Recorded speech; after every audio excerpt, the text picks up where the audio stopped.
Hello, everyone. Welcome to another InventRight live Q&A stream. Boy, that's a wordy statement. I see you guys have great questions typed in already. I was just taking a look at those before I went on. So good on you guys. Keep the questions coming in.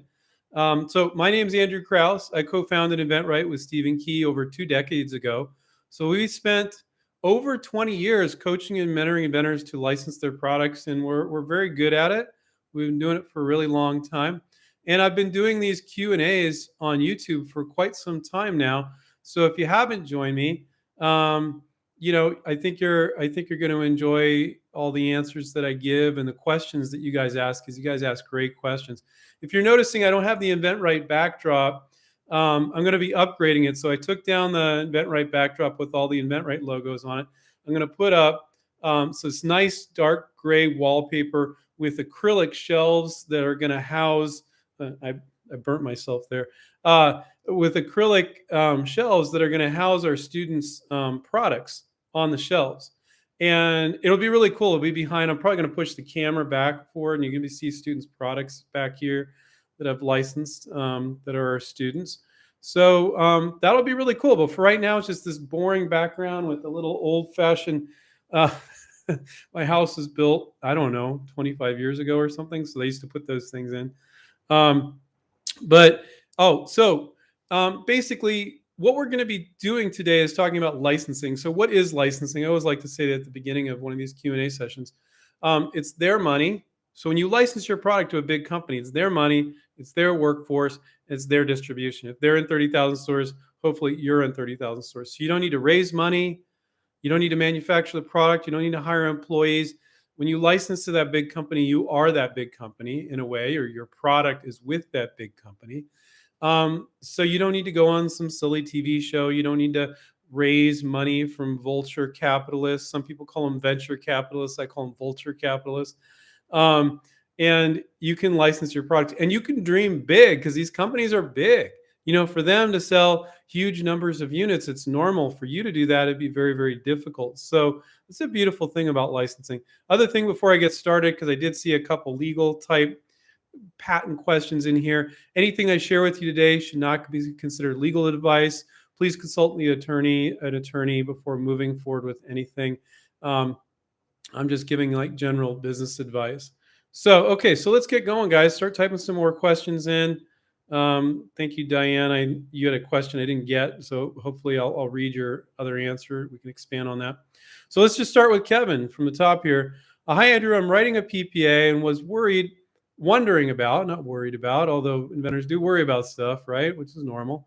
Was wondering about the line drawings. I assume that anything that strengthens your claim is always beneficial.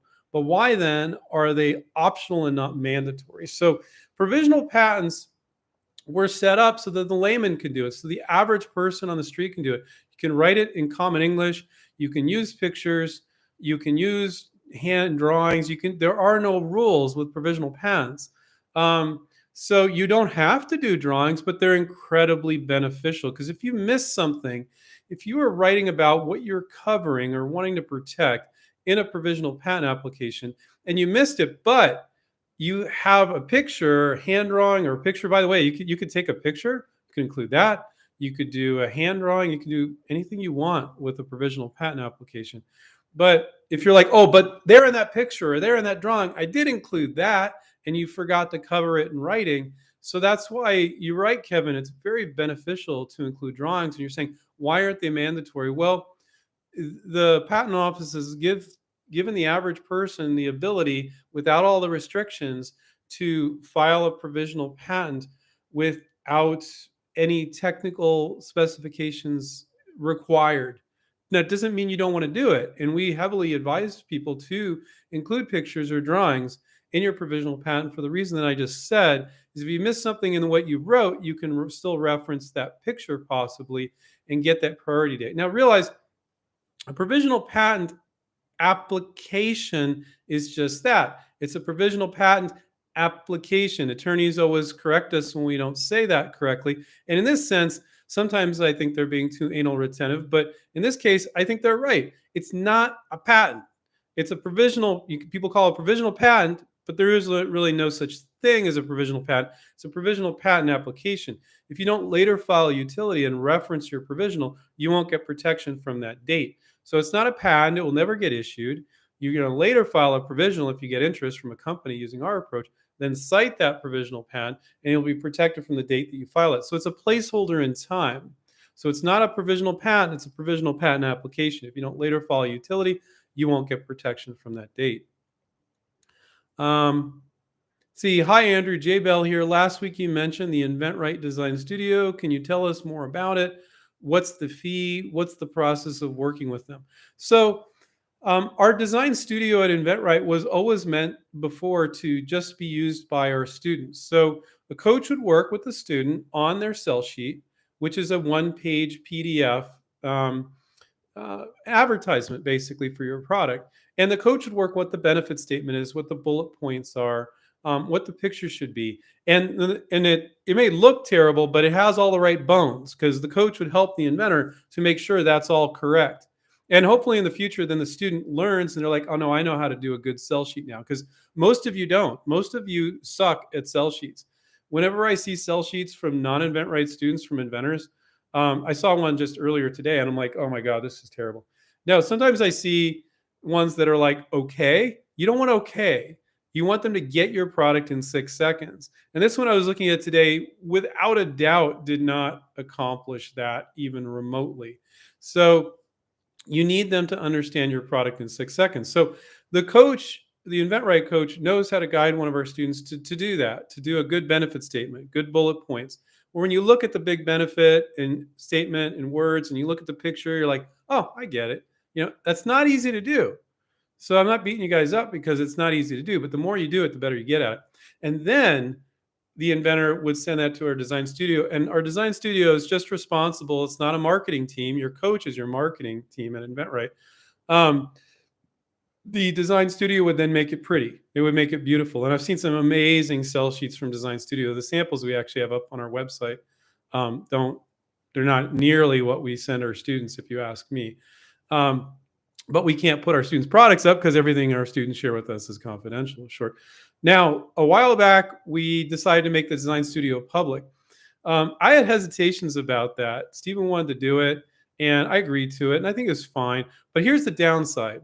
If you send our design studio, or any graphic designer for that fact, terrible marketing, they'll just make it a pretty piece of junk. And I would say that includes our design studio, because our designers are designers. They're not marketers. And so they'll just make it pretty. So I don't care where you go. Most graphic designers aren't going to do the marketing for you. So if you don't do a good job doing the marketing and then sending it to a designer or sending it to our design studio, it's just going to be a pretty piece of junk. It'll look pretty, but it will still be confusing, right? And so we started doing it publicly. So if you go to InventRight and you go to other services, you can find that, J. Bell, and you can find more information about the design studio. And we do virtual prototypes and we do sell sheets, but it's included with our coaching program. So it's already included with our coaching program. But if you're a non-student, you can get it separately. But word of caution, if you suck at marketing or you're not good at it yet, everybody sucks at something at some point before they get better at it. So don't worry about that. But if you send marketing you think is good, because in your mind you thought it was good, or your spouse said it was good, but they're just as bad as you, well, then it's just going to be a pretty piece of junk, no matter who you send it to. So you need somebody to help you with your marketing. So that's the difference. Sorry to ramble so much on that, guys. Caleb said, hey, Andrew, what stops a company I pitch to from filing their own PPA with my idea the day after they see mine, and I fail to license my idea before the PPA expires? Okay, so I've heard this question, and I think it's a common sense question, but I've never ever seen that happen, Caleb. So what's Caleb saying is, look, the provisional patent gives me a year to fish off the pier and see if there's any interest. And hey, if a company shows interest, either I or they will pay for the patent, and that's the InventRight way. But what if the company, the day after, which I've never seen happen, but that I'm aware of, the day after I sent it to them, I got my provisional patent, so I got my placeholder in time, but then they file one like a week later, let's say. Okay. And I move forward. They tell me no, or they're non-responsive or whatever. And then mine expires, and now they're trying to take my. I've never seen that happen. That's one of those things that is logical if you're new to this to say it. I think it's logical, Caleb, that you would bring that up, but I just don't see it happening. They don't want that liability. And if you think about it, they're not the first true inventor to file. You actually filed before, and you got a paper trail on what you showed them and when. So that would be put them between a rock and a hard place. But you're right, your provisional patent's expired. But then if you're just privately disclosing to companies, you could file that provisional patent again. Now, it won't continue from that original date, but these are weird things that people think that just don't happen. Theoretically, Caleb, that could be a problem. But you know what a problem really is? You not approaching any companies because you're worried about something stupid like that. Now, I'm not calling you stupid, and I'm not calling that thought stupid. I think a ton of other people have that exact same thought. I'm not doing that at all. What I'm saying is, it would be stupid to be worried about that and then not approach companies, or, oh, well, I'll just approach these 2 or 3 companies instead of the 20 or 30 companies. What I can tell you, which is valuable, having done this for over 2 decades with inventRight, I can tell you it doesn't friggin' happen. It doesn't happen. Now, there are a few really brutal industries like packaging. My business partner is in, because they're making bazillions of like toothpaste tubes or whatever it is, right? Those guys will try to figure out a way around you if they can. But if it's a kitchen gadget, if it's an automotive accessory, if it's most of the stuff that you guys are working on, you should not be overly concerned. Now, if it wasn't a brutal industry and you got some traction and you're coming up upon that year, you can file a full utility, but you don't want to be doing that if you haven't got any interest. I mean, you could spend the 10 grand or the 8 grand or whatever it costs to get you a patent. That's on the cheap side, by the way, guys. And you could go, well, there's some lingering interest here, and I still want to do this, and I'll put all that money down now. But at least it gave you the year to go fishing. But would I recommend, if you're doing that, if it didn't get any traction?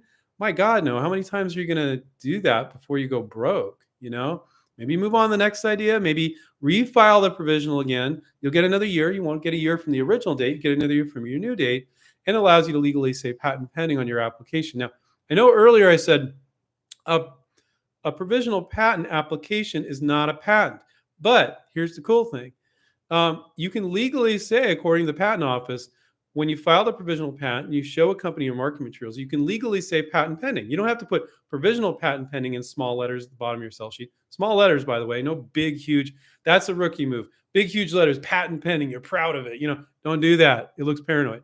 But small letters, patent pending, you can legally do that, even though I told you it wasn't a patent, but it is patent pending, just like a regular patent application, a provisional patent application, still legally say patent pending.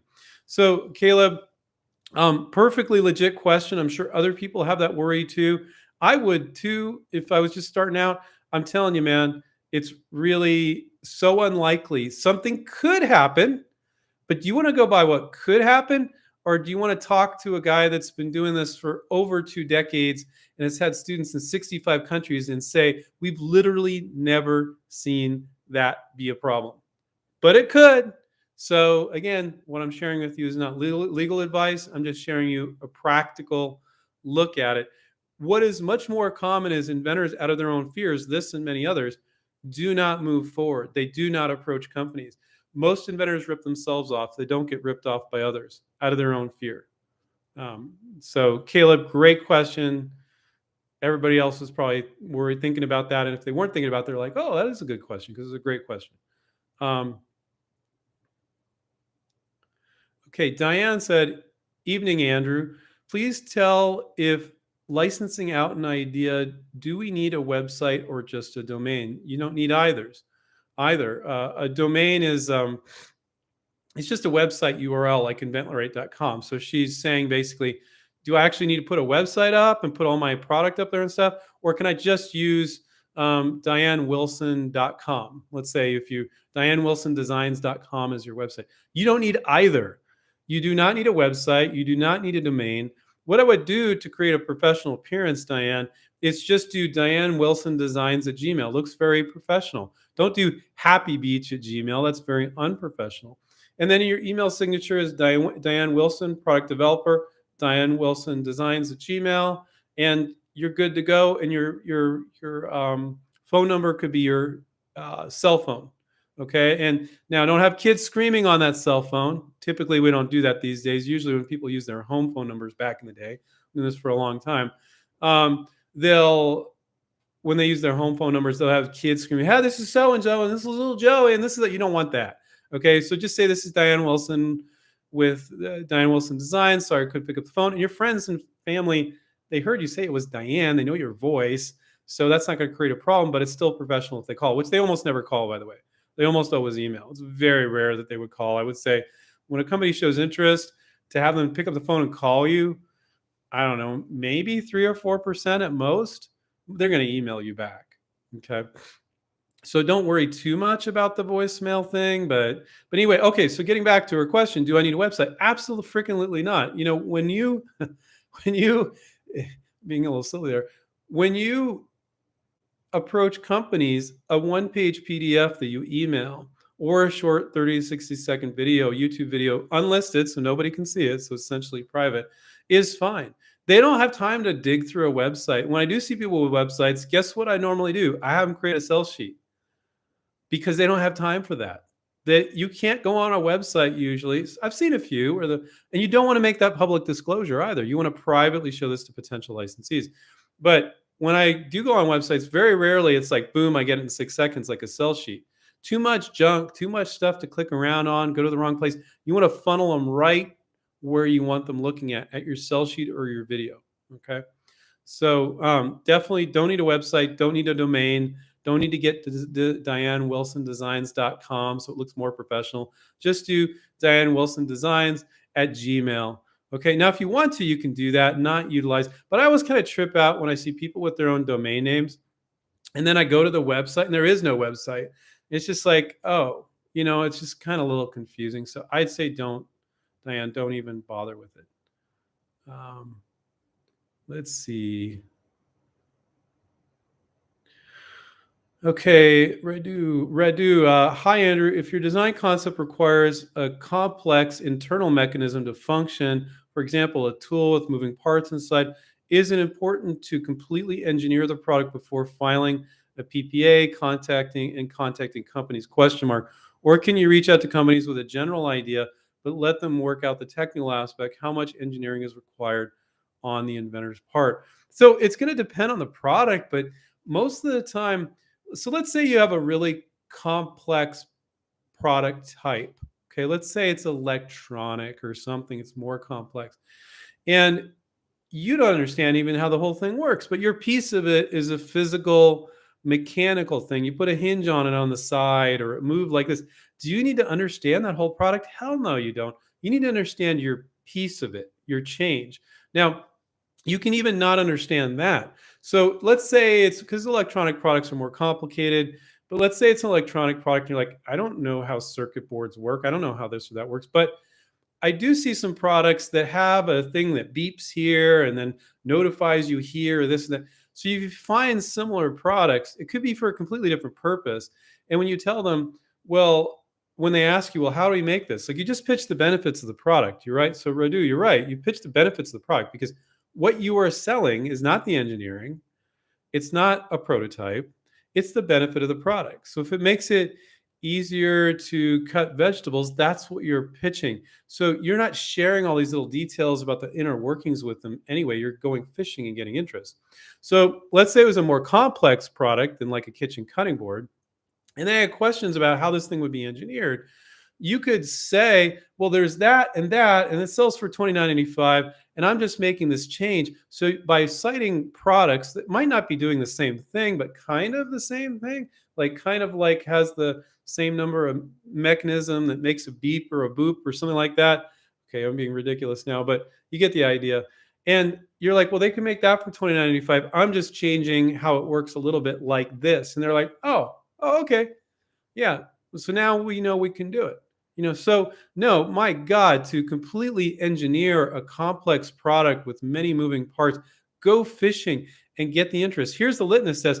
If you believe that they can make it by looking at similar products, like you're not telling them, look, you're gonna create this robot that jumps up on the roof and shingles your house for you. So men don't need to sweat in the hot heat and fall off the roof and, cost you workman's comp. And when they say, well, that sounds great, how do we do that? And you're like, I don't know, it's a good idea. That's crazy, wacky inventor territory, right? When you're doing that.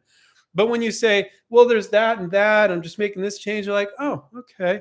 That shows us it's doable. So I'm not telling you to get into the wacky inventor territory and come up with ridiculous concepts that you can't cite similar products and you have no idea it can be made. But a lot of products you're like, oh, it has a couple mechanisms. I'm pretty certain that they can make this. Somebody that's competent can make it. And then you can move forward and just sell the benefit of the product. Okay. And otherwise, I mean, if you file a patent and make this complex prototype, every company come up with an idea, and then nobody's interested in that one, nobody's interested in the second one. Why would you risk that much money? I'll tell you why people do it, because they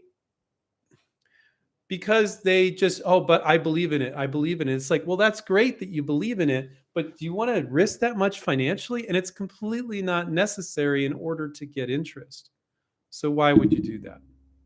Okay.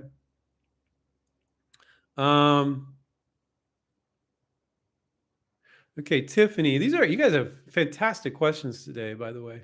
And I feel really conscious about my terribly boring background. But next Monday, you're going to have this beautiful gray wallpaper, acrylic shelves with a whole bunch of our students' products. I'm going to push the camera back. You'll be able to see a whole bunch of them over here. We'll move it over so you don't see that thing. So I'm really looking forward to that. But that's just me being weird. So Tiffany said, when licensing your idea out to a company, do you have to have a trademark you want to use, an LLC, etc.? Okay, so that's really two questions. Let's address the trademark first. So, my God, no. I mean, the vast majority of the time, they're not going to want to name it the same thing that you wanted to name it. And most of our students, they're like, hey, as long as the checks are in my name, they can name it something else. I'm perfectly fine with that. So do not fall in love with your name for your product. You can have it on the sell sheet. That's fine. But if they sense like you're not willing to change a color or the name of the product, my God, they're going to be like, we really like this product, but this Tiffany's getting weird on us. She's going to be really difficult to deal with. So you don't want to do that. So you don't want to run out and spend all the money on a trademark. So again, everything I share with you today is not legal advice. Consult your attorney before you move forward with anything. But if they're going to change it the vast majority of the time, why would you file a trademark? Now, here's the cool thing.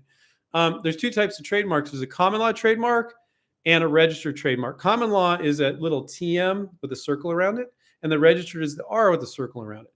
TM, the common law trademark, is completely free. So you can put on your sell sheet next to the name of the trademark, TM with the circle around it, putting them on notice you intend on using it. Now, it's a long story about trademarks and how that works, but trademarks don't actually really protect you unless you use them in commerce.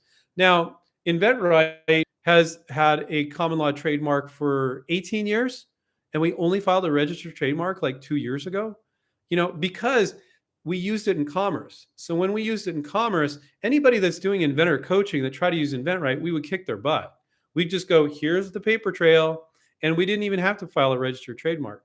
Now, with you guys, when you're licensing, you're not going to have been using your product in commerce, but it's still kind of putting them on notice. Look, we intend on using this thing.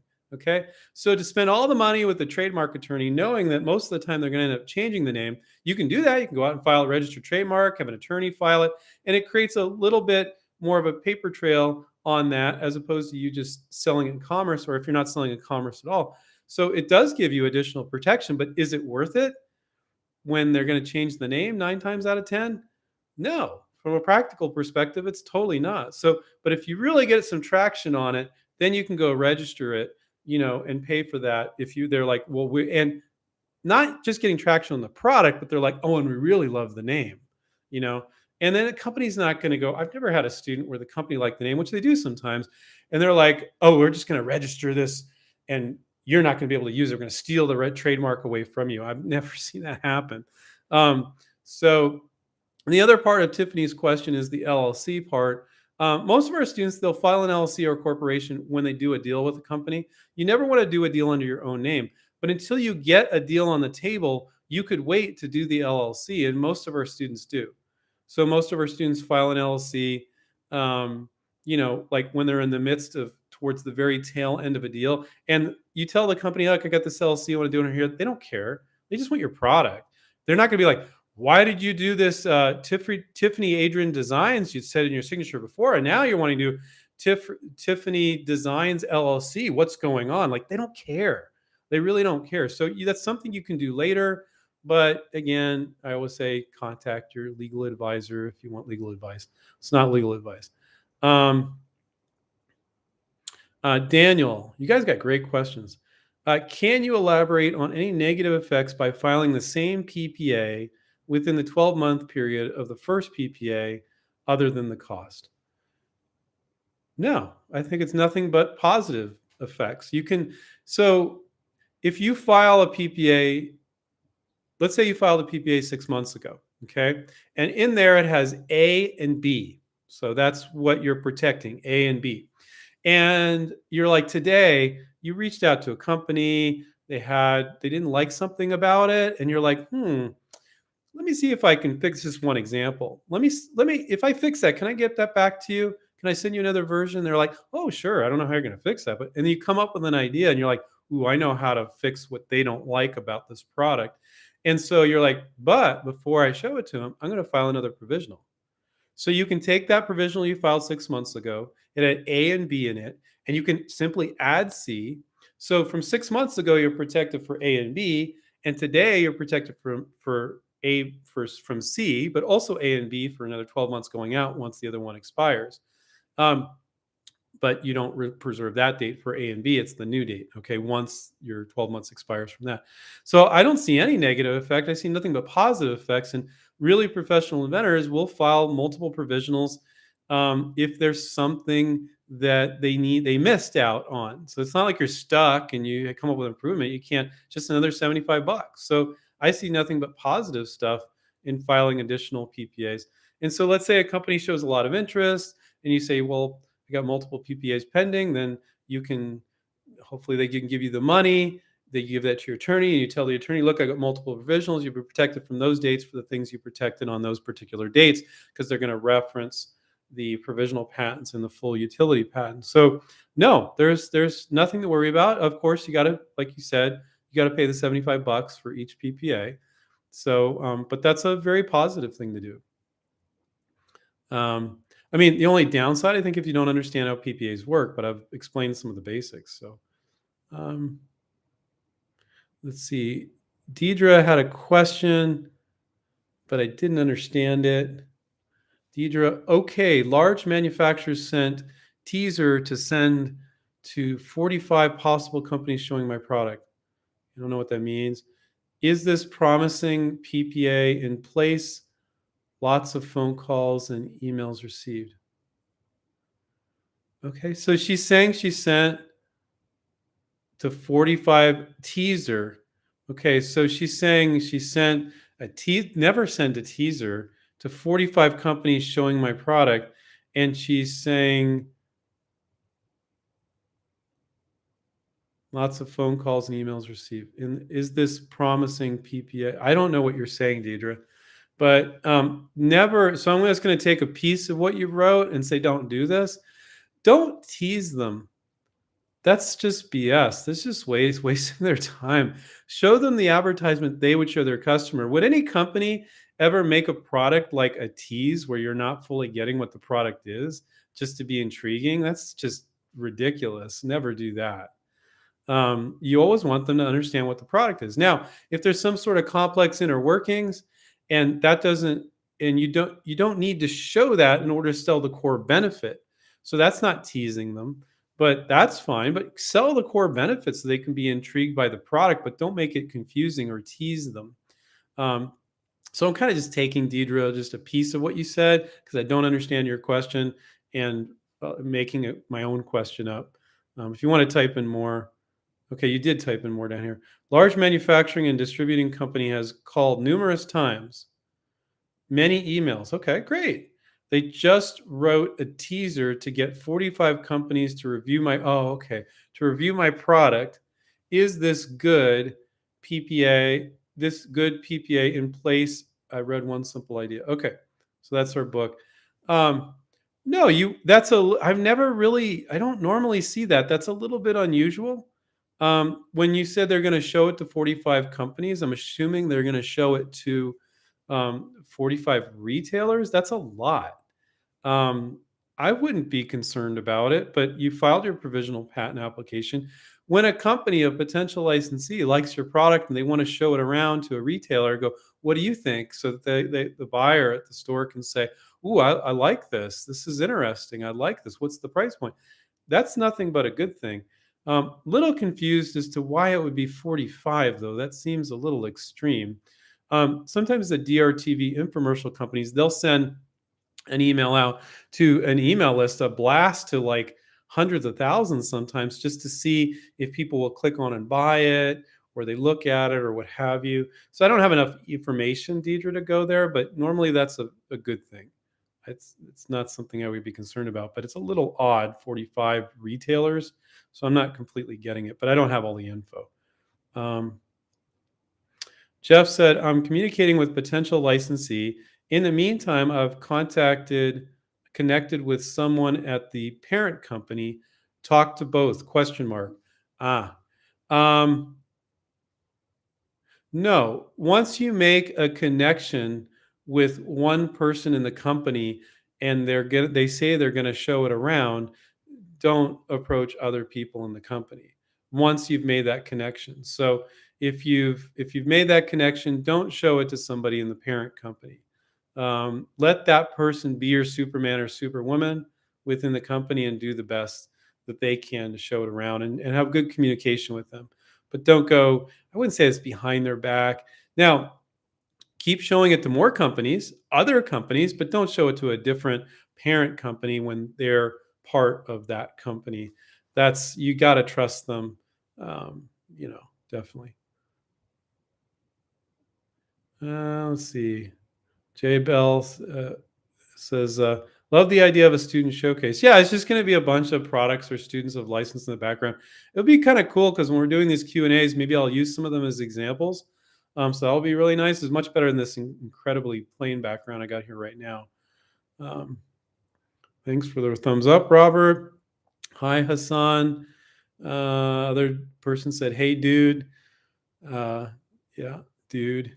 Don't you think it's funny when people some guys I work for this I've worked for myself forever, but so this is when I was much younger, and this service guy in this company I worked for about a year and a half, he would just call everybody guy. Like he didn't want to remember anybody's name, and just everybody was guy. Hey guy, hey guy, and he did it to everybody else too. And I'm like, we have names. But anyway, I just think it's funny. um okay, Deidre, no, we answered that one. Okay, Michael said, I'd like to carry off from Radu's question. Could you propose a meeting of sorts with the company using an NDA, the company in question being an independent product developer friendly company? I forget what Radu was. We were talking about with Radu here. Okay. Well, his was just if it was complex, can you just show them the product? So let's see what you're saying here. Uh, Michael's saying, no, companies aren't going to sign your NDAs, guys. And I think it's mostly attorneys that are telling you or making you believe that you should get every company to sign your NDA. Here's why that's not practical. And again, everything I share today is not legal advice. Talk to your attorney if you want legal advice. That's not what I'm offering here. What I'm offering you is practical, real world advice. So if, let's say, this company gets 200 ideas a month, and every single inventor that wants to send them an idea has their own NDA. Is that practical? Imagine they got to get their own in-house legal staff or hire somebody if they don't have one to review every NDA to make sure they don't sign something that says you're going to own their company or God knows what. You know, it's not practical. And so when attorneys tell inventors, get every company you show it to sign an NDA, it shows they have never licensed a product in their life. They have no freaking idea what they're talking about. Now, when you file, now, am I going to say that never ever does it make sense? No, because And sometimes people watch our YouTube show and they go, "But Andrew, you said it." I'm like, "Well, there's always exceptions." So you filed your provisional patent application. That's your placeholder in time. Now, sometimes they'll say, "Well, we want you to sign our NDA." See, now that's a little bit different, right? So it's their NDA, their attorney approved it and probably wrote it, and it's always the same, right? But the thing is, most of the time it doesn't protect you. Most of the time it protects them. Sometimes it's somewhat bilateral, but it's not really going to protect you to sign their NDA. It just says things like, "Oh, we can't agree to keep what you sent us confidential," which is again very normal. We all sorts of different things that are going to protect them. Sometimes it's somewhat bilateral, but to think that they're going to sign your NDA when they don't even know what you've shown them yet, it's not practical, guys. You're going to feel like you're beating your head up against a brick wall. Now, if you show them your sell sheet and then later they want a prototype or they want some details, inner workings of it or whatever, asking them to sign an NDA then is usually perfectly fine because now it's not the 200 inventors they received ideas from that month, but it's the 5 that they showed interest in or what have you, right? But even then, like, is it really necessary? You filed your provisional patent application, you put your placeholder in time on what you're protecting. That's your paper trail. You put patent pending to put them on notice there. So to ask every company to sign an NDA is not practical. You guys can do it. You're going to feel like you're beating your head up against a brick wall, and we say this to our students very freely. I worry about saying it on a public, Q&A. So I'm going to tell you, contact your attorney. They'll probably disagree with me, but ask them how many products they've licensed. Probably 0. Okay. So, and you filed your provisional patent application, but this perception that a non-disclosure agreement is some sort of like super strong protection is incorrect. It's not true. But again, that's just my opinion. That's not a legal opinion. Okay. Paul said, "Hi, Andrew. How much information should you include in a submission? If I send a sell sheet description, picture, and video link, will they look at the pictures and not watch the video?" Okay, so yeah, what a lot of our students do, Paul, it's a good question, is you'll have a sell sheet, which is a one-page PDF, and it'll have a picture or two of your product, and it'll have a big benefit statement, a few bullet points. If you have a video as well, there's usually a link in there that says, "Click here to watch the video," right? And that will go to an unlisted YouTube video. Unlisted means that nobody can see it except for people with the link, so it's essentially like a password. So that's what most of our students do. If they're intrigued by the sell sheet and they see a link to click on and watch a video, they're going to do it. So usually our students will bake any video link into the sell sheet. Now, it's not like embedded. The video is not embedded. It's just a link to the YouTube page because that would just wreak havoc with corporate email servers when you embed videos in the sell sheets. I had somebody want to do that the other day. I always have somebody wants to do that. And I'm like, that's just going to look like a virus or look questionable. Don't be doing that. Let's see.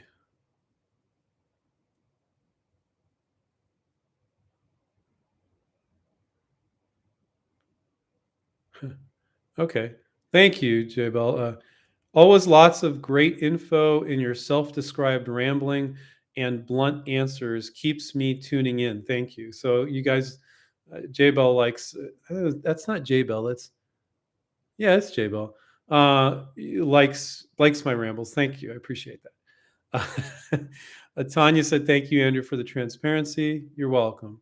That's what we're all about, guys. We're extremely transparent with the process. We don't sugarcoat things. We don't sell get rich quick.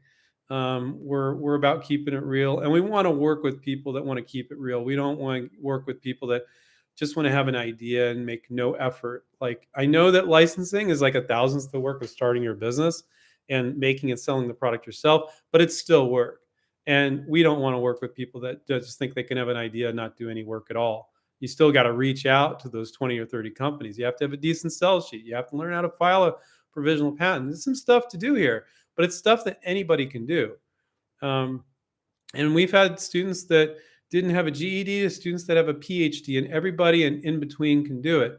And sometimes it's the nurse or the school teacher that does a better job of it than like some retired former CEO that's got too big of an ego. So putting your ego aside, not being paranoid, having a work ethic, these are the things and the reasons why our students license products. Now, also, the coach is right on top of the student to make sure if they're having a missed thought and they're guiding them from the get-go at the very beginning, that's very beneficial as well. But they can let the student know, like, this weird thing, get this weird email from a potential licensee, and the coach can say, oh, that's going to happen all the time, we're always going to answer it like this. And then you get another email and the coach is like, that's just really weird. Like this one with, they're going to send it out to 45 retailers, maybe I'm wrong on that. I'm like, that's just odd. Now I don't have enough info to answer it, but if you were a student and it was private, I would get into all the details and I go, okay, here's how we're going to approach it. Really weird, but not worried about it. We're going to approach it like this. So that's the benefit of coaching. Sorry, I guess that was a little bit of a sales pitch for our coaching. But I think I earn it, right? I think I do. Um, what do we got? We got 18 minutes left. Uh,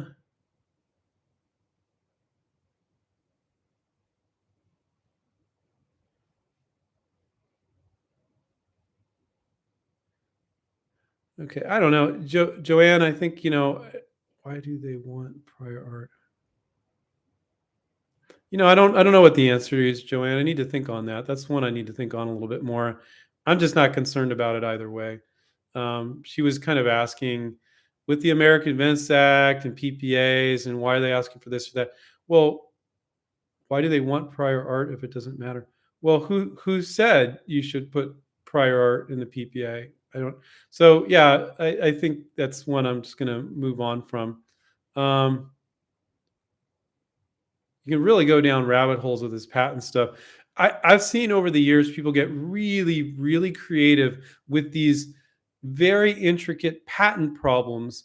And I look at it and I go, I suppose that could happen, but I've never seen it in 20 plus years with students in 65 countries. And we have a lot of students, folks. I've never seen it be a problem. So I wouldn't worry about it. But then I'll look and I'll go, well, if it did happen, you could do this or that.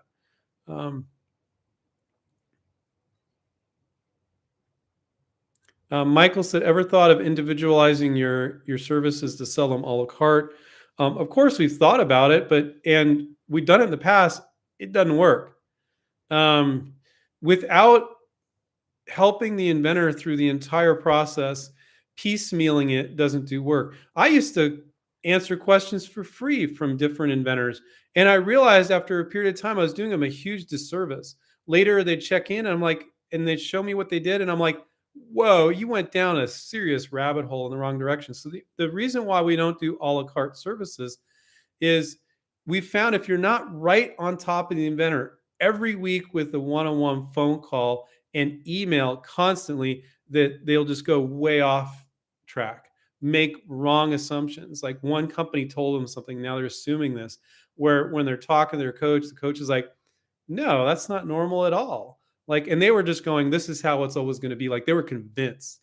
Like, so we know the only way we can do a good job is to stay right on top of the student through everything, getting them in the right mindset. Then they can say, I get it, guys, I don't need you anymore. And they can become independent of us. So, Michael, we don't do it because it's a recipe for disaster, and we've tried and it's horrendous, it's terrible. So the reason why we say, look, we're going to coach you throughout the whole process is because that's the only way we found that inventors will be successful. And most people don't do that. Most people are just trying to sell you a prototype, a patent, a this, a that, and it's like all disconnected. And I talk to inventors all the time. They're like, I got this stuff, I collected it, I got other people to do it for me. And I'm like, yeah, what are you going to do now? Like, you're going to reach out? Oh, I don't know. It's like, so there's a ton of people out there just trying to sell inventors stuff, but it doesn't really get them to where they want to go. And they cater to the misperceptions new inventors have on what they really need. They play into it, where we're the opposite. We're like, no, we're going against the grain. We're not just going, oh, let's just play with what inventors think they need when we know it's not.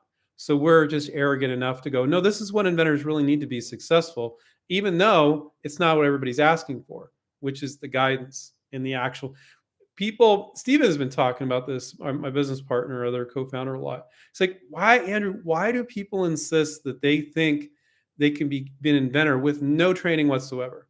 Like if you want to be a football star or a plumber or uh, uh, um, medical billing processor. None of you would ever think to do those things without some sort of training. But for some reason, inventors think like, oh, well, I need a patent, I need a prototype, and I need all this stuff. And then they just make these assumptions. And then they're just sitting there going, I don't know why this didn't work out. And my spouse is like pissed at me because I spent all this money.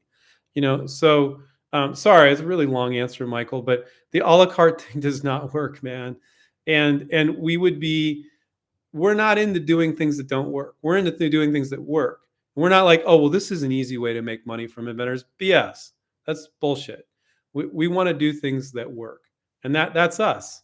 And it's probably hurt us because, it'd be just easier to make money just giving inventors what they're looking for instead of what we know they really need. And maybe it sounds kind of arrogant too, but that's who we are. Um,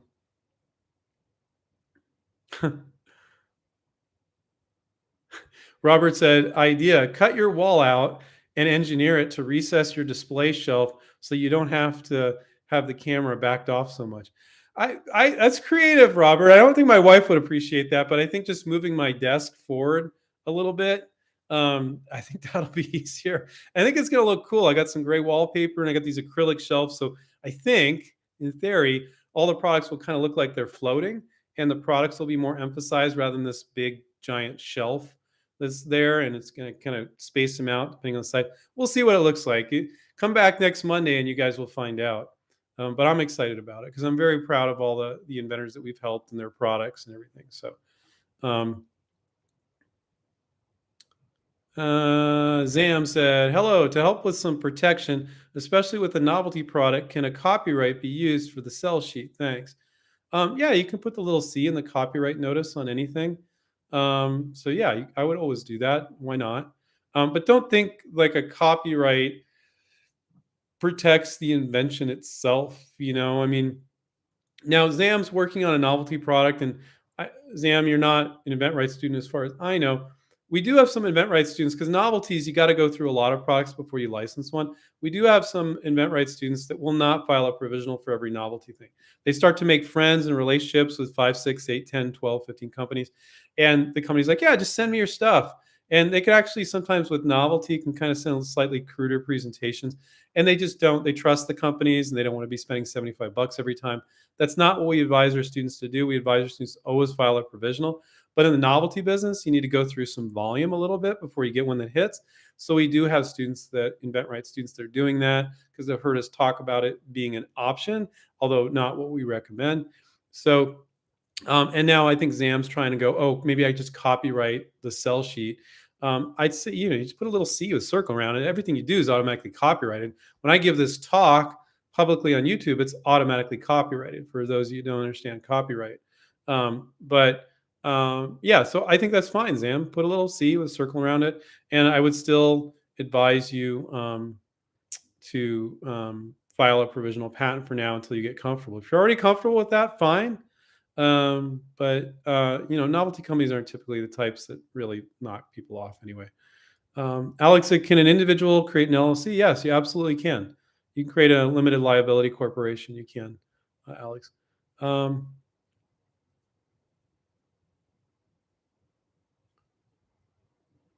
don't know what that means. Mimi said, what kind of products can see an upfront? Oh, okay. An upfront payment or what type of circumstances? Mimi, asking for a bunch of upfront money is the best way to kill a licensing deal. Okay. And when I've talked to inventors outside inventRight and they say crazy stuff like, well, I don't know, this is going to make them a lot of money. I asked for it $250,000 up front and they wouldn't give it to me. I was so pissed, Andrew. I'm like, no, they should be pissed at you for wasting their time for being a wacky inventor. That's not how it works, guys. So, I think I said this on my last one, but let's say it's a product that would be earning you $150,000 in royalties a year. Okay, so what is that? 5 years?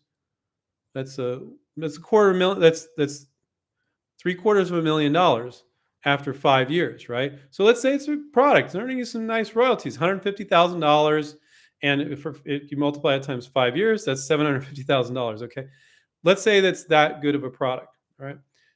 If you were asking for $50,000 up front, almost no company would give it to you, none. So you're much better getting paid on the back end. As they make money, you make money. It's an act of desperation to ask for much upfront money. And it's a lack of understanding on the inventor's part and what they're doing. So it depends on the product, of course, but they're spending usually tens of thousands or maybe in some cases hundreds of thousands of of dollars to risk launching this product. They may fail, but they're taking all that risk and you're going to take it back if they're not successful. So they're spending tens or hundreds of thousands of dollars to take a risk on this product, getting people work in their company. They're paying those people money, right? The salary. Getting those people working in their company to launch this product, and you're asking for 50K up front, doesn't sit well with them. Even really big, oh, but they're really big, Andrew. No, doesn't sit well with them. So you'll never get what it's worth up front. You shouldn't even ask for it. Now, to get a little money as an advance on royalties, to pay for the patent, which will protect them and you, that's something you can quite often get. We guide our students to do. So I'm not saying you don't ask for a dime up front. I think asking for a small amount of money is a good thing, but it could be pretty freaking small. And it probably should be. But you're going to have guarantees where if they don't perform, you're going to be able to take it back. So most of the time, what circumstances, Mimi, I would say to as an advance on royalties to get them to pay for the patent. So it's no money out of your pocket. That's you can get quite often. Sometimes they won't agree with that other. Maybe just in advance. Sometimes I have some students, they don't want to pay for the patent, but they can get a small advance on royalties and they just take that same money and they put it towards the patent. It's the same freaking thing, you know? So now what circumstance might it make sense? As I always say, it's not always black and white. It would make sense. I think I said this on the last Q&A I did too, but I'm sure not all of you attended, every Q&A. I'd be flattered if you did, but if the company if you, Mimi, were selling the product, most of our students, you can just license a product. You haven't sold a single unit. You have no inventory. It's just a concept and they license it. That happens all the time. But let's say, in which case it would make sense. Let's say you've got 10,000 units in stock and you've got into 20,000 stores. You're essentially like selling the company and then maybe you're getting a licensing deal too. That would make sense to get upfront money. Okay. And I could think of some other scenarios, but when you're just licensing your concept, no. And not, oh, well, but I spent, $40,000 on patents, so therefore you should give that to me up front. Maybe not. Now maybe getting some money as an advance on royalties, you can do that. So that's the circumstance. It might make sense, but it doesn't make sense the vast majority of the time. So let's see. So Mimi, I hope that was helpful. Let's see. Derek. Hi, Andrew. I'm Derek, and I plan on being an inventRight student. I know it's a process. So when is the proper time you can move forward with other inventions after interest is shown in the first? Okay. When is the proper time you can move forward? Well, first of all, it's really cool. If you want to become an inventRight student, I go to inventRight, I click on the contact us page, and I talk to Sylvia or Dana, just so you have, and they're really chill. They're not going to hard sell you or anything, just so you know what's involved. And you may learn things about the membership you didn't know. So I would do that. Now, the second part of your question is, when is the proper time you can move forward with other inventions after interest is shown in the first? Well, I'll give you, so when we have students, if you're going to become an inventRight student, I always say to come out of the gate, and we have actually a policy about this, to come out of the gate with 3 products. I'm an inventRight student. You tell your coach, I want to launch these 5 products like right now. That's a recipe for disaster because you're going to be doing everything 5 times, or let's say if it's 3 products, 3 times. You have to file 3 PPAs, 3 sell sheets, 3 lists of companies, 3 this, 3 that. It's overwhelming. And we used to let students do that back in the day. They got overwhelmed. So now our rule is, as an inventRight student, then I'll also share as a non-inventRight student, that you need to get the initial LinkedIn messages and calls in for project number 1. And then you're just in follow-up mode. So then you could start working on project number 2. But Monday rolls around, you're pushing out via LinkedIn and via the phone for project number 1 again. So do not neglect your first project for your second one. Always make your first project a priority on following up and following through. And sometimes we'll have students like, I think I want to work on this next project. I'm like, well, so how are you doing with the first? Well, I got 15 no's. How many are on your list? 30. You're not done. Your first priority is that. Now, if you follow up on Monday, you're in the, you can, for the rest of the week, you can work on project number 2, but Monday rolls around, you're following up on number 1 again. So that's my take if you're an InventRight student. And to be honest, that's my take if you're not an InventRight student.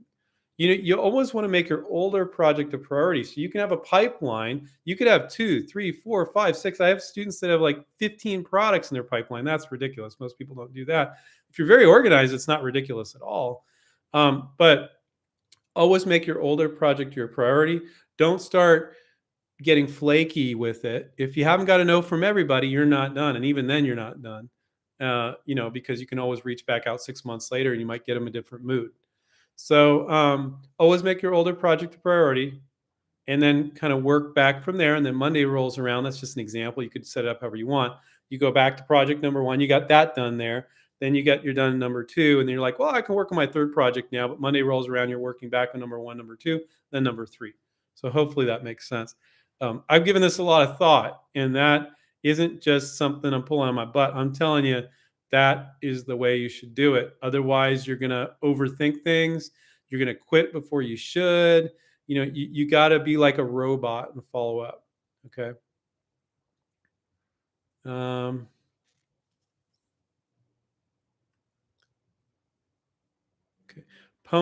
Pony says, I have not only finished packaged bath product in the $20 price point, but I also have the manufacturing, packaging, and commercial delivery infrastructure in place. Should I go for licensing or should I do my own retail and wholesale sales? So there is no right or wrong, Pony. I mean, it's what's right for you. So here's the thing. Some people think that they're going to make more money selling it themselves, but they sell 5,000 units a year and they go, but I got a 20% profit margin, Andrew. I'm like, well, run the numbers. If you sell 5,000 units a year and you have a 20% profit margin, or this other big company you license to it and you're getting let's say a 5 to 8% royalty, and they're selling 400,000 units a year, you do the math, So also people don't usually have the ability to quit their day job. They don't have enough money to float because the money goes out and it doesn't come back. For most products, you need a couple $100,000 just to get started to float the cash because it goes out and they don't pay you. It doesn't come back for a while. You get it manufactured and it doesn't come back for a while. Pony, it sounds like you have some experience with manufacturing, so you have to figure out what's right for you. I would say the fact that you got all that lined up is great, which you don't have to have all that lined up. I would approach, another thing about licensing is when you're first to market is better protection than any patent. So if you got this big, huge company, they're going to get it out there in a much bigger way, much faster than you ever could, hopefully, and most of the time, than if you sold it yourself. So that if you think about protection, that's better protection. If you're trying to sell a little bit here, a little bit there, you're just giving everybody plenty of opportunity to knock you off. So think about a big potential licensee that can sell lot of units, probably more than you, as a form of protection. But it's what's right or wrong for you. I can't tell you which way you should go. You should figure out what's right. If you've done it before many times, great. If you've never done it before, you may have done it good at this point, but man, you got a world of hurt coming your way. And that's good and bad hurt, but when you're venturing your product and selling it yourself, you're going to go through a lot of ups and downs, a lot of problems. And that's with your money, not their money. It's your money that you're risking. But if you have a lot of experience with that, you could go that direction. What I think is everybody that's thinking about venturing their product, they're like, I don't even want to license. You can learn a lot by trying to license it because they'll give you feedback when they like and don't like about it. And if you don't end up being able to license it, you could then go back to what you were doing. Now, most people, I don't advise doing that. If you can't license it, you put it in the closet for a little bit, not the garbage can. You move on another product, and then 6 months passes. You push it back to all the companies that said no, and you see if you get somebody like they're in a different mood. They were just busy before. They actually liked your product, but they said not at this time, not a right match. I get students licensing stuff all the time that way. So every time you don't license your first product, should you then try to make it and sell it yourself? But this is the greatest product, so I'm going to do this no matter what. I don't care if I'm mortgaging my family's house and my wife might divorce me. I'm still going to do it anyway. Everything for the product. And it's like, you got to. So I'm just kind of exaggerating to get you guys thinking. But so I can't tell you which way you should go, Pony. You should look at the potential. What I would do is try to license it and then see what kind of deal you can get on the table. And maybe you like it. Maybe it ends up being smaller. No, I think I'd rather do it myself. Maybe it's a really big company like, oh, yeah, I'm going to do this. And see if you get the interest And then if you don't, and you're already set up to manufacture, which it sounds like you are, I don't know if you're, I don't know if you have experience at it. Being set up and getting to the point where you are is one thing. Having experience at it is a whole nother thing. And then you could be like, oh, okay, I didn't get interest, but I got some great feedback. I even tweaked my product. So now I'll save myself from making some mistakes if I'm venturing it myself. So, but most inventors I've found, licensing is a better way to go. Do not dump a project just because you couldn't license and go, well, I'm going to do it no matter what. I'm going to show them. I'm going to start my own company. And you didn't really want to run your own company, or you couldn't really run it because you got a job, or you don't have the money, or you don't want to risk the money. So, but there's no right or wrong. There's nothing wrong with selling a product yourself. It's just not right for most inventors I've found, but you might be one of the inventors that is right for it. Yeah, that's a good suggestion, Sam. Sam said, how about a digital screen behind you scrolling successful student sell sheets? I don't know, on video, sometimes I could have a little small monitor in addition to all the products that would scroll some different sell sheets. But I think for now, I'll just go with our students' products on the shelf behind me that I'm going to create. If you guys are joining us late, I'm going to get our students' products on a shelf behind me and some new wallpaper and stuff. But that is a good suggestion, Steve. I appreciate that. Maybe like my iPad Pro. I don't know if you'd be able to see stuff. It might be a little annoying having something running in the background like a video screen. But that's an interesting, thank you, Sam. That's an interesting thought. Okay, guys, I don't have time for any more questions. I'm sorry if I didn't get to your question. If I didn't, I answered a ton of questions. So just get here sooner and ask your questions, and more than likely it'll get answered. If you guys can do me a solid, I spent a whole hour answering your questions for free. If you could subscribe to our channel, if you didn't click on subscribe, you can click on reminders too when I'm going live, that little bell. I think that works. And then give us a thumbs up, watch a bunch of our YouTube videos, give us thumbs up. But if you're not subscribed, I'd love to get to 80,000 subscribers in 6 or 8 months. I don't know if that's realistic. We're at 50,000 something. That would be I'd really appreciate that. And like our videos, comment on our videos. That would be great. So let's see. So Pony, thank you.